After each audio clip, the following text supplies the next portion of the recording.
Hey, welcome back to the channel. Today, just pulling up to local Harley Davidson dealership. They have some of the new 2024s in, and I want to check out what the markups might be on the dealer markups on here.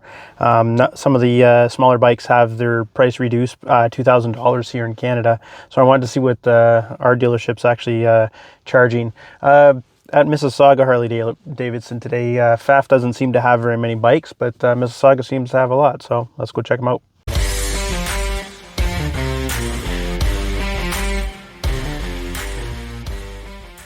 So that did not go as I planned. If you can't tell, it's not as sunny right now. I actually have the boys with me as well, and it's a couple of days later. I actually had to decompress after my experience in there. Nothing bad, nothing bad at all. Probably too good. I even came home. It was a nice sunny day that day. My daughter and I, we actually went out and took the bikes out for a quick boot around. It was a little chilly. It was only about 3 degrees, but it was nice and sunny. If you stopped, you could feel the heat, but it was still cold. But the reason I need to settle down is, well... Hi, how can I help you? Here, take the money! Here, Dad! Here. That's almost how it actually happened. I walked in there fully prepared. I even had my new microphone I have. I was going to talk about the bikes in there and film some stuff. Didn't film anything. This is basically the only thing I filmed. Right here, I'll be playing it over me talking. And that's all I filmed, because as I was walking through there, a guy's like, "Hey, do you need any help? Just let me know." I said, no, I'm just looking. He's like, "Oh, what are you riding right now?" I'm like, Sport Glide. Sport Glide? That would look really good in here. And I was like, yeah, it would look really good in here. He's like, "These Street Glides, man, are they ever beautiful?" He goes, they've upgraded 3 things on them this year. You know, they got the 117 motor on it. They got the big 13-inch screen on top. And there was one other thing he had mentioned, and he goes, and they did all that, and they reduced the price $3,000. Now, I think he meant $3,000 from a sport or a Street Glide special, not just the regular Street Glide, because that was a bare bones thing. But anyways, it is $3,000 less than the special. But anyways, I was just like, that's pretty good, and man, it's beautiful. And next thing you know, I'm sitting there, and I'm like contemplating, like, should I trade my bike in for this? And all the while, the thing that saved me was, one, I'm not going to be able to ride it very often right now because, you know, it's still winter. It's February in Canada, and we haven't had very much snow at all this year, but it could be coming. You never know, right? It could snow all the way into March. We've had flurries all the way up into May already, or before. So I kind of like, and two, my wife will kill me, but I'm actually thinking about trading in my Sport Glide for a Street Glide. I'm thinking about trading it in. I'm thinking about, wait, maybe I can convince her we should buy one and keep the Sport Glide and Street Glide. Need 2 bikes, right? Like what am I doing here? Just last week, I'm talking about maybe getting a Pan America. I need to just slow down. But anyways, the whole reason I went in there is to find out what the markup is. And because all of this happened, I only got on the what the markup is on one type of bike, and you could probably guess which bike it is.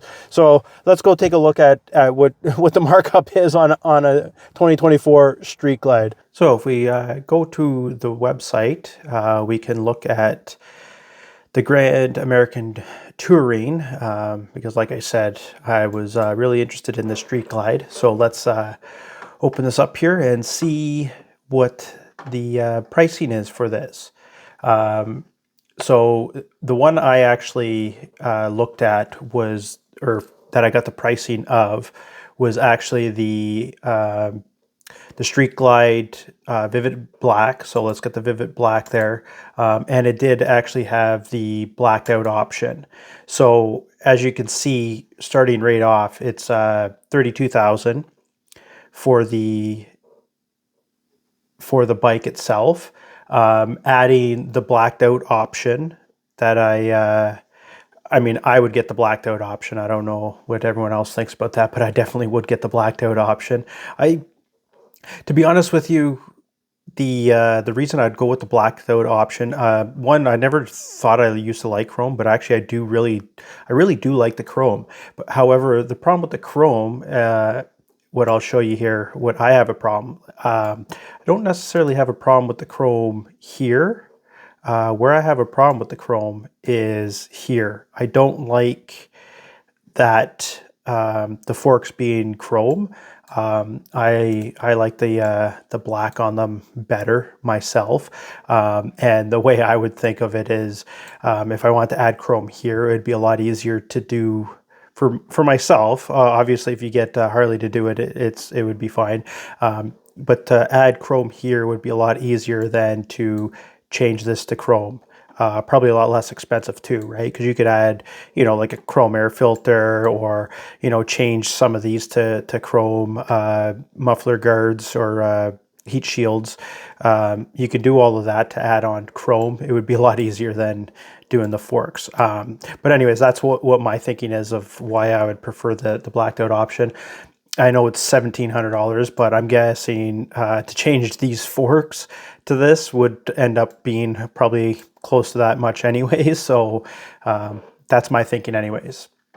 So anyways, let's continue on. So the bike I looked at that had the pricing on it was this exact bike. So base price was $32,000. You're adding the $1,700, which brings it to $33,700. And then with the Vivid Black, again, you have to pay for that. If you go with the Billiard, what is it? Billiard Gray. This is actually a nice bike, by the way.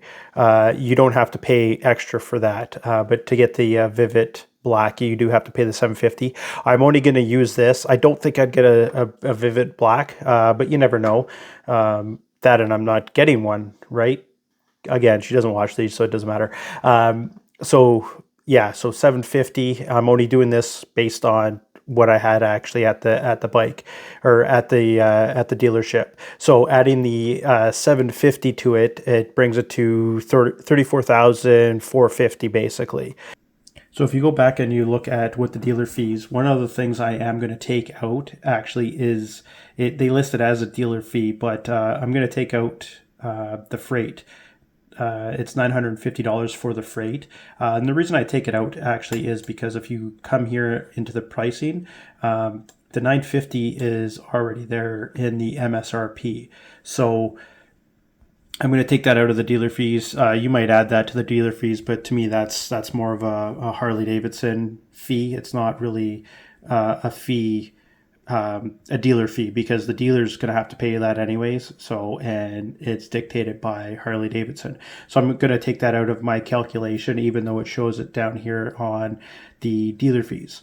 So looking at the dealer fees, so actually, first off, if you look at the price of the motorcycle, it's actually $34,450. That's what it shows actually on here. But like I said, I'm going to add the $950 to that, so it's actually $35,400. The numbers are going to add up at the end, anyways. But for sake of purpose, it's to me the MSRP is $35,400.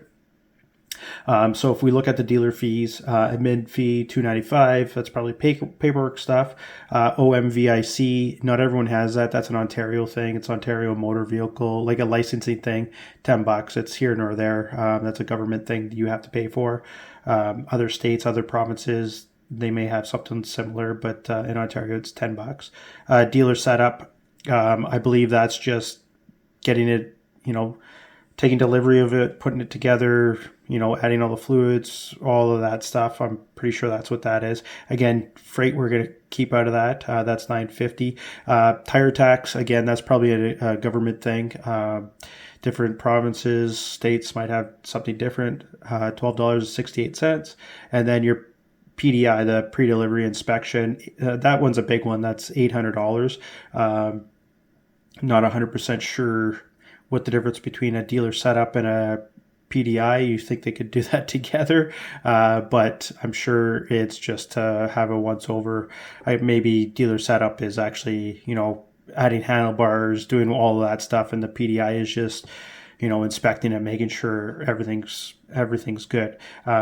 So if we actually take the freight out of there, it's $1,500.66 $1,566.68 as the dealer markup, which I don't know if that's good or bad. I'll leave that up to you. I didn't think that was too bad of a markup, but I'm not 100% sure. Again, this is the only bike I actually looked at. I quickly looked at the Sportster S, and it was 22 something, which I think the base price, actually, I guess we can go look here quickly. I believe the base price of that one is 20,000. So it's pretty similar. I don't know what the color was on it, but it was 22 something. But if I don't know what the color was, but if you look at the pricing, it probably makes sense. It's only $950 for the transport there. So whatever these added on, and then the dealer markup. So yeah, if it's another 2,000 something minus these off, so it probably about the same, $1,500 for the markup for the dealer markup. So that's up to you whether you think that is a good deal or not. I don't necessarily think it's that bad of a markup. So yeah, you guys let me know. One, is $1,560 give or take? Is that too high of dealer markups or not too bad? And two, how do I go about getting this bike through my wife? It will be mine. Oh, yes. It will be mine. As a great man once told me, my dad, it's better to beg for forgiveness than ask for permission. But I think I've used that one too many times, so I don't think I can sneak that one by her. But yeah, beautiful bike, big markup. What do you guys think? Anyways, until next time, later.